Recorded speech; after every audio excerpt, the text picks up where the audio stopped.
Assalomu alaykum ada. Alaykum assalom. Yaxshi keldingmi?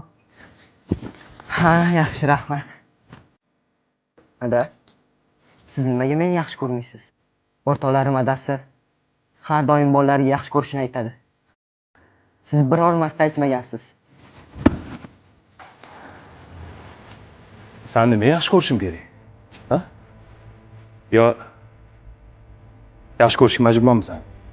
Qaysi qonunda yozib qo'yibdi? Ota o'g'ilni yaxshi ko'rishga majbur. Ha? Bunaqa savol berishdan oldin men senga bir savolim bor. Yeyishga ovqating bormi? Qorning och qolmayaptimi? Ha. Kiyishga kiyiming bor. Shkoping to'la kiyim. Maktabga alohida, ko'chaga alohida, to'g'rimi? Kiyimsiz qolib ketmagansan. Yashashga boshpanang bor. Lekin sen biron marta ada keling, mazziga qarash oring, charchabsiz, yordamim tegsin deb aytmagansan bolam. Mana shu ko'rasan har kuni ishlab turganimni teriga botib, qiynalib, charchab. Biron marta aytmasdan shundoq qarab kirib ketarding xonimga.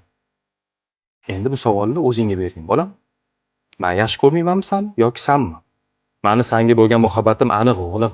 Boshpanang bor, qorning to'q, usting butun, to'g'rimi? Lekin sen meni yaxshi ko'rmaysan. Bunaqa savol berishdan oldin yaxshilab o'ylab ko'rgin bolam. Tushundingmi? Gaplarimdan xulosa chiqar. Ada, meni kechiring. Sizni tushundim.